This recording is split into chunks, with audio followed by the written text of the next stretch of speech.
if I can ask, when you came back to Sri Lanka in 2009, because I remember the post-war period very well and how it felt, because I mean, I was one of those people who believed that the war would never be won militarily until the day it was actually won militarily. And I was, to be honest, taken by surprise. I remember being in this area when they showed Prabhakaran's body on one of the big screens. Now, I think there was a provincial council election subsequent to that.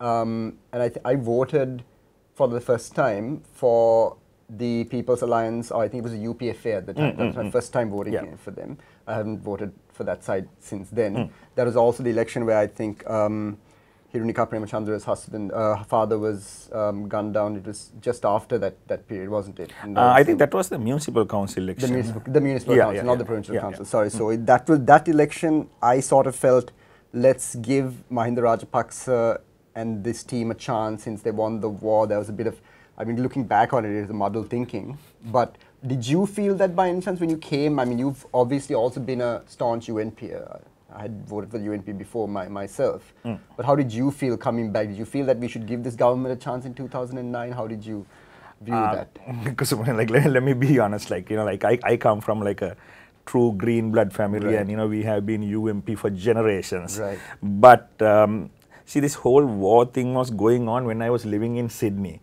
And when you're living out of the country, your patriotism actually doubles and triples, right? So when that peace accords were going on, and, you know, I remember, you know, like I think I was in Australia or I was in US, one of the two, I'm not really sure, during that 2002. The CFA. Yeah. So at that time, we started hearing a lot of, you know, like how people from the south, you know, if they want to go to the north, they had to actually fill up forms and, you know, actually sort of go through like a visa process to, you know, like travel inside our own little island.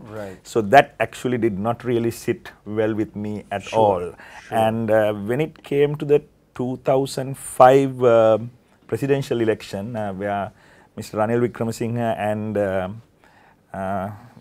first term of Mr. Mahinda Rajapaksa, when that was happening, I was like a staunch Mahinda Rajapaksa supporter, because, you know, like, I knew that, you know, like, what I thought was that, what do you call, peace talks are not going to work, you know, if we have to, you know, like, because they had already gone for their own police force and, you know, like that whole line of separation. So, and I used to always believe, and I still do, that, you know, this should be like one nation and one country, and, you know, it shouldn't be divided. And I do believe that, you know, like every other races should have their own rights and their freedoms, like any other Sinhalese enjoy.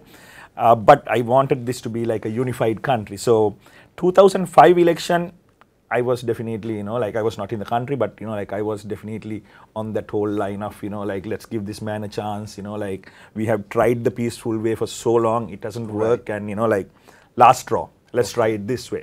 So I did it at that time, and then after that, you know, when I came back in 2009 at the end of the war, I started getting a little bit more involved and, you know, like looking into what was going on.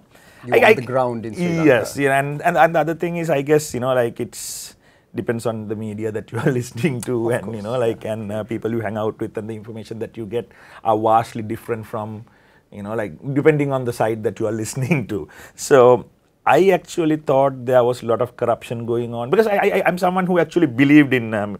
Rajapaksa. I thought, you know, like, okay, now ended the war, and, you know, there was so much public, you know, overwhelming public support, and, you know, like now he can, you know, he could, you know, he was at a point that, you know, he could do no wrong, right, you know, and I thought, you know, like he would actually make some changes, you know, like get some good policy decisions in, and, you know, he will lead us towards that economic victories, you know, right after the war victory.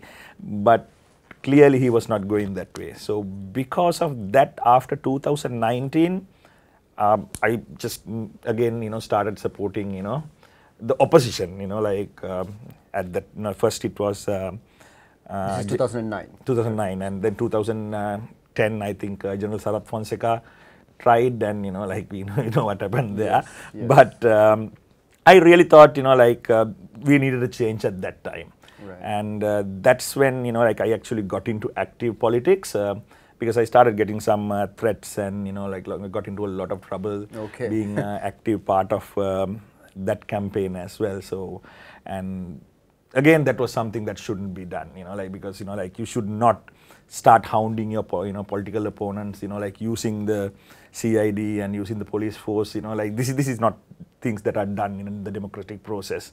And I think a vibrant opposition is a must for any democracy. But, you know, like they were going towards like a totalitarian regime, and, you know, like I really thought, you know, like that really needed to change. And I think we saw the results by the time, you know, we were coming towards the end of 2014, early 2015. I think the whole country started seeing that.